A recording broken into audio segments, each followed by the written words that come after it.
नमस्ते दोस्तों, कैसे हैं आप सभी। उम्मीद करता हूं कि आप सभी सुखी और स्वस्थ होंगे। आज हम यहाँ पे एक अलग हटके अलग विषय पे बात करेंगे। एक ये ऐसा विषय है जो कि YouTube पे यदि आप सर्च करेंगे तो इस विषय पर काफ़ी कम वीडियो मिलेंगी। बहुत ही कम जानकारी आपको इस विषय पे मिल पाएगी, क्योंकि ज़्यादातर व्यक्ति इस तरफ ध्यान ही कम देते हैं। आज हम यहाँ बात करेंगे हवन यज्ञ की, क्योंकि हवन यज्ञ अपने आप में एक बहुत बड़ा विज्ञान है। अमेरिका में बड़े बड़े विद्यालय हैं। एक काफ़ी बड़ा विद्यालय है जिसमें कि पूरी की पूरी रिसर्च उसमें चल रही है, और वहाँ पे तो लोग एक चम्मच हवन की राख को पानी में घोल कर पीते हैं, एक गिलास पानी में, और वो ये बोलते हैं कि हमारा इससे काफ़ी सारा रोग ठीक होता है, इसीलिए हम इसे पीते हैं। तो दोस्तों, हवन यज्ञ हमारे देश की बहुत पहले की परंपरा है, शुरू से ही है। हवन यज्ञ यहाँ पे पहले कंपलसरी होता था। जैसे कि आप महाभारत काल का समय ले लीजिए। महाभारत काल में क्या होता था, प्रत्येक घर में ऐसा कोई घर नहीं मिलेगा आपको इस आर्यवर्त भूमि, इस पूरे भारतवर्ष में, जहाँ कभी किसी ने हवन यज्ञ ना किया हो। तो प्रत्येक घर में हवन जरूर होता था, क्योंकि वो लोग जानते थे कि हवन यज्ञ से अनेकों रोग ठीक होते हैं, और परोपकार का सबसे बड़ा कर्म है ये। देखिए, जब आप हवन करते हैं उसमें देसी गाय के घी से हवन करना पड़ता है, क्योंकि देसी गाय के घी में वो क्षमता है जो रोगाणुओं को नष्ट भ्रष्ट कर देती है, और जब वो अग्नि में डलता है तो बड़ी भयंकर उसकी ताकत हो जाती है, और अनेकों रोगों को वो दूर करता है, शुद्ध वायु होती है। एक बार जब हम हवन करते हैं, आसपास ना जाने कितने अरबों खरबों की संख्या में छोटे छोटे जीव हैं, कीटाणु हैं, अनेकों जीव जंतु रहते हैं, आसपास पेड़ पौधे हैं, उनको शुद्ध वायु मिलती है। ये एक ऐसा कर्म है जो कि आपका जो दुश्मन हो, जिससे आप नफरत करती है, वो आपसे करता हो, उसका भी भला होता है इससे। तो ये बड़ा ही परोपकार का कर्म है जो कि हम लोग पहले करते थे। हमारे ऋषियों ने हमारे वेदों ने इस चीज़ की जानकारी दी, और अब जो कि हम लगभग भुला चुके हैं। अब बात ज़्यादातर यही होता है कि जैसे घरों के अंदर शादी ब्याह होता है, कोई विशेष कार्यक्रम होता है तो हवन करवा लेते हैं, नहीं तो कोई नहीं करता। जबकि मात्र 30 से 40 रुपये खर्चा आता है एक बार हवन करने पर। 15-20 मिनट हवन करने में लगते हैं, कुछ ज़्यादा देर नहीं लगती। इससे ज़्यादा तो वैसे ही नशे पते में ना जाने किस किस चीज़ में पैसे खर्च हो जाते हैं। आज मैं आपको एक विशेष बात बताता हूँ, मुझे कुछ याद आया।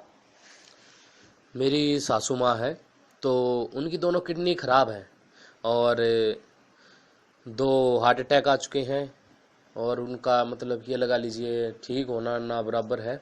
और उनको मैंने बुलाया, तो विशेष कुछ जड़ी बूटियाँ होती है, उनकी हवन सामग्री बनाकर हवन ये शुरू कराया मैंने, और उनको साथ में बिठाकर प्राणायाम करवाए, ताकि अधिक से अधिक शुद्ध जड़ी बूटियों की वायु उनके फेफड़ों में जाए।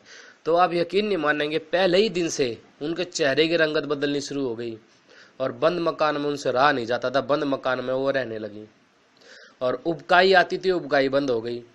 आप यकीन नहीं मानेंगे, एक हफ्ते में इतना बढ़िया रिजल्ट मिला उनको। खूब उन्होंने रोटी खाई, ना उल्टी आई, ना कोई ऐसी दिक्कत हुई, मतलब खूब बढ़िया रिजल्ट उनको जो होता है वो मिला, और मुझे काफ़ी उत्साह मिला।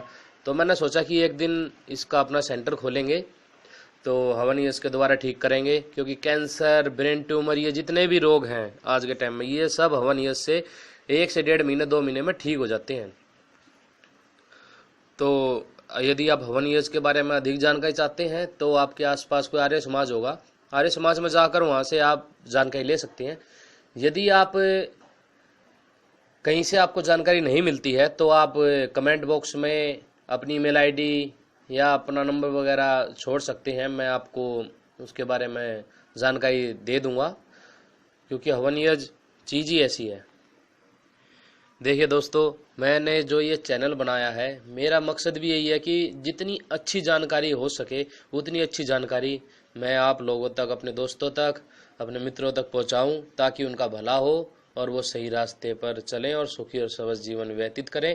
क्योंकि देखिए, आपके पास चाहे कितना भी पैसा हो, यदि आपके पास शरीर अच्छा नहीं, आपका स्वास्थ्य बढ़िया नहीं है, तो आप उस पैसे का भोग नहीं कर सकते। समझ रहे हैं ना। रातों को नींद भी खराब हो जाती है, लोगों की नींद भी नहीं आती है। तो हवन यज्ञ हजारों लाखों बीमारियों की मात्र एक दवा।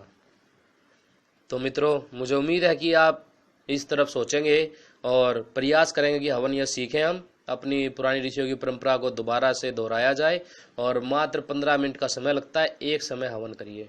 और हाँ, हाँ, एक बात और बता दूं मैं, जो हमारे वेद है, वेद में ईश्वर ने 2 समय की आजादी है, 2 समय की। वेद में ईश्वर ने कहा है मनुष्य को कम से कम 2 समय हवन करना चाहिए। यदि आप 2 समय, वैसे तो 2 समय करना चाहिए, 2 समय नहीं कर पाते तो 1 समय तो जरूर कीजिए। यदि 1 समय भी नहीं कर पाते तो कम से कम हफ्ते में 1 बार तो कर ही लीजिए। तो मित्रों, मुझे लगता है कि आपको ये वीडियो पसंद आई होगी। यदि आपको वीडियो पसंद आई तो कृपया इसको शेयर करें, सोशल मीडिया, फेसबुक, व्हाट्सएप वगैरह पे अपने मित्रों के साथ में शेयर करें, और हमारे चैनल को सब्सक्राइब ज़रूर करें ताकि हमारा हौसला बढ़े और हम अपनी बातों को अधिक से अधिक लोगों तक पहुँचाएँ। और जैसे ही आप सब्सक्राइब करेंगे तो जैसे ही हम कोई नई वीडियो डालेंगे तो आपको तुरंत मिलेगी। तो नमस्ते दोस्तों, जय आर्यवर्त, फिर मिलेंगे।